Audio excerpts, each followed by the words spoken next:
1977 میں جب اسٹیل مل بنی، اسٹیل مل چلانے کے لیے جو سب سے بڑا افسر تھا پاکستان کا، کراچی کا، بہت نیک انسان تھا، اس نے کہا اسٹیل مل کو مزید آگے چلانے کے لیے، آگے بڑھانے کے لیے مجھے روس جانا پڑا، اور روس میں اس زمانے میں کمیونسٹ حکومت تھی اور بہت اسلام پر سختی تھی۔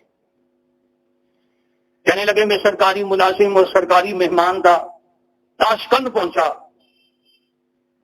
تو مجھے جو اسٹیل مل چلانے کے لیے وہاں پر تربیت دینی تھی وہ دے دی۔ جمعے کا دن آ گیا، میں نے انتظامیہ سے کہا میں نے جمعے کی نماز پڑھنی ہے لیکن مسجد میں، انتظامیہ نے کہا یہاں تمام مساجد ڈھا دی، یہاں پر تو دہریت ہے، ہر چیز اسلام کی نشانیاں ساری ختم، چند مساجد رہ گئی ہے ان کو بھی ہم نے تالے لگا دیے۔ کہا میں ان کا سرکاری مہمان تھا، میں نے کہا مجھے تم نے خود بلوایا ہے، میں سرکاری مہمان ہوں تمہارا، کسی ایسے علاقے میں لے جاؤ جہاں مسجد ہو، میں نے نماز جمعے کی مسجد میں پڑھ لی۔ کہنے لگے مجھے لے گئے، کئی گھنٹے گاڑی چلتی رہی، مسلمانوں کی آبادی آئی، وہاں بہت دور سے میں نے ایک مسجد دکھی بڑے خوبصورت،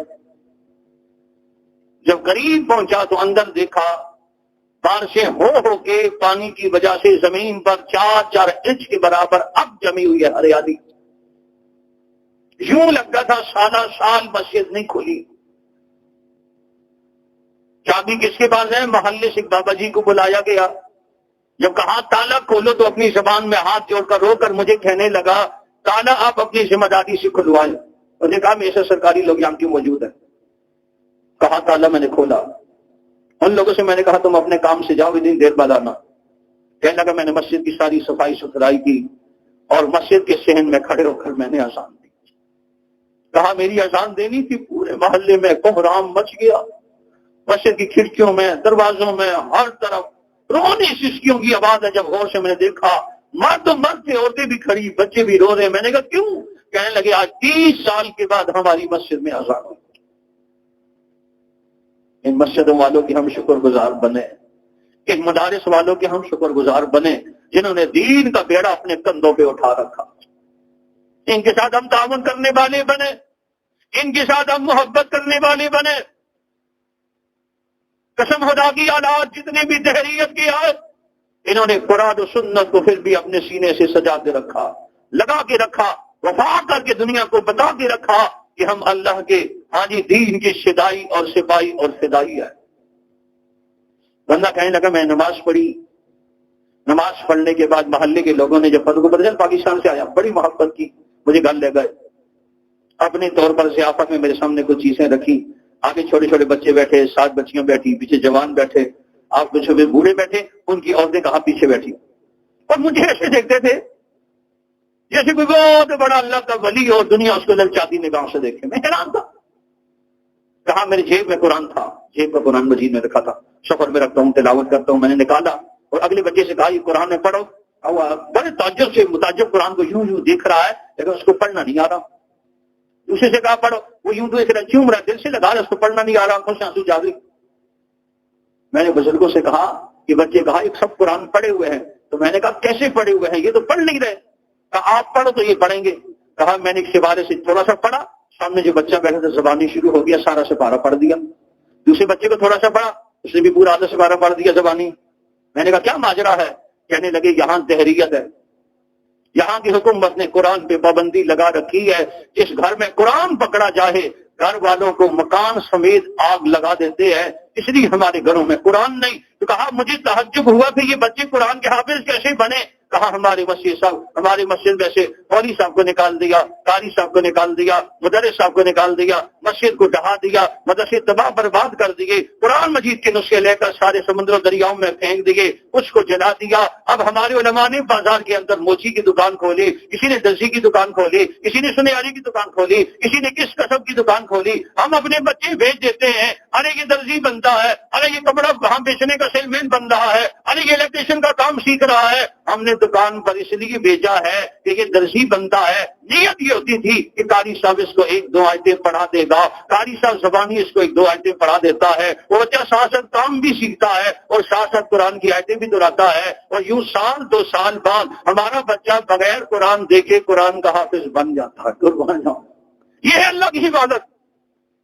ہاں جی، اور اس میں بہت اہم کردار علماء کرام کا، طلباء کرام کا، حفاظ کرام کا ہے۔ اسی لیے میرے بھائیوں بزرگوں دوستو، جسے لوگ بدن میرا بیٹا فوجی ہے، میرا بیٹا سپاہی ہے، میرا بیٹا رینجرز میں ہے، میرا بیٹا ایئر فورس میں ہے، میرا بیٹا جناب علی خان نیوی میں ہے، کس لیے خوش ہوتے ہیں کہ ملک کی جو ہے نا بقا کے لیے یا اپنے آپ کو دفاعی بنا رکھا ہے، سپاہی بنا رکھا ہے، خوش ہوتے ہیں کیا چاہو کہ میرا بچہ اللہ کے قرآن کا حافظ اور شریعت کا محافظ بھی ہو سکتا۔ ہاں جی، کہ اللہ ان کے ذریعے اپنی قرآن کی عبادت کرتا۔ اس لیے میرے بھائیوں بزرگوں دوستو، ہم اپنے بچوں پر تھوڑی محنت کریں، ساتھ بچوں کو سمجھائیں بھی۔ بساؤ کا یہ ہوتا ہے بچے بچوں میں اٹھتے بیٹھتے ہیں، ان کے طرز فرق، کھانا پینا، اٹھک بیٹھک، رہن سہن، اتار چڑھاؤ دیکھتے ہیں تو بساؤ کا بچے تھوڑے سے دل میں میل لے آتے، فلانے کے ابو کی اتنی تنہا ہے، فلانے کی امی کی بھی اتنی تنہا ہے، فلانے کے بھائی کی اتنی تنہا ہے، فلانے کی اتنی ہے اور ہمارے پاس تو کچھ نہیں۔ ایسے بچوں کو سمجھا دیا جائے کہ ہمارے پاس جو اللہ کا دین ہے اس کے مقابلے میں ساری دنیا مچھر کے پر کے برابر بھی حیثیت نہیں رکھتی۔ بچوں کا ذہن بنانا۔ آخری بات، تھانوی صاحب رحمۃ اللہ علیہ فرمانے لگے میرے والد صاحب نے میرے بڑے بھائی کو اسکول میں داخل کیا اور مجھے مدرسے میں جب واپس آئے تو میری والدہ کہنے لگی اشرف علی صاحب، اشرف علی کے والد، میں نے کہا ہاں، میرے ابو نے کہا یہ کیا کیا؟ بڑے کو آپ نے اسکول میں داخل کیا، کہا یہ پڑھا لکھ کر بڑا بندہ بنے گا، بڑی مراعات ہوں گی، تنہائیں ہوں گی، یہ ہوگا وہ ہوگا، اور یہ بیچارہ ملا بنے گا، یہ کیا کرے گا؟ کہا میرے والد صاحب نے میرے سر پہ ہاتھ رکھا اور کہنے لگا اشرف علی کی والدہ نے کہا ہاں، کہا جہاں میں نے اشرف علی کو داخل کیا مدرسے میں، اگر اس ادارے کا اور جہاں پر میں نے اس کو داخل کیا وہاں کے اسباب کا اس نے خیال رکھا اور قرآن و سنت اس نے پڑھنا شروع کر دیا ذوق شوق سے، یاد رکھ لینا تیرا بڑا بیٹا دنیا کے جتنے بڑے عہدے پر بھی ہو، یہ چھوٹے اپنے بھائی ملا کی جوتیاں اپنے ہاتھ میں پکڑنا اپنے لیے اعزاز سمجھے گا۔ کہنے لگے میرے سامنے یہ باتیں ہوئیں اور بات آئی گئی ختم ہو گئی، پھر ایسا وقت آیا کہ میرا بڑا بھائی پڑھ لکھ کر علاقے کا کلیکٹر لگا۔ اس زمانے میں کلیکٹر بولتے ہیں ڈی سی کو، علاقے کا D S P, D C لگا، کہنے لگا کلیکٹر، اور اسی علاقے میں تھانوی صاحب رحمۃ اللہ علیہ فرمانے لگی بڑی جامع مسجد میں میرا بیان تھا۔ کہا بیان کرنے کے بعد جب میں وہاں سے نکلا ساتھی ہاتھ ملانے لگی، میں اپنے جوتے تلاش کرنے لگا، دیکھا سامنے برآمدے میں میرے بھائی جان کھڑے ہیں، وردی پہنے ہیں، سارے ساتھی موجود ہے، پھول لگے ہیں، کلیکٹر کی وردی میں سامنے کھڑ کے مجھے دیکھ کر مسکرا رہے ہیں۔ میں سمجھ گیا میرا بھائی جان کو پتا چلا ہوگا کہ چھوٹا بھائی یہاں بیان کے لیے آیا، ملاقات کے لیے آیا۔ کہا چلتے چلتے جب میں جوتے جہاں پر رکھے تھے تلاش کرنے لگا وہاں جوتے نہیں، یوں سر اٹھا کر دیکھا تو میرے بڑے بھائی جان نے میرے جوتے اپنے ہاتھوں میں پکڑے ہوئے تھے۔ میرے بھائیوں بزرگوں دوستو، تو انسان جب دین کے لیے محنت کرتا ہے اور دین کے لیے مشقت کرتا ہے، اللہ ذوالجلال جلال اس کی دنیا بھی بناتا ہے، آخرت خوب سنبھال دیتا ہے۔ اس لیے ہم کوشش کریں ہم قرآن کے عشاق بنیں، قرآن والوں سے محبت کریں، قرآن کے اداروں سے محبت کریں اور ان پر اپنا زد کثیر خرچ کرنے والے بنیں۔ اللہ کریم ہمیں دین کے سارے شعبہ زندہ کرنے والوں میں شمار فرمائے، سنت ادا فرما لے۔ صلی اللہ تعالی علی حبیبی محمد وعلی آلہ وصحبہ اجمعین برحمتہ۔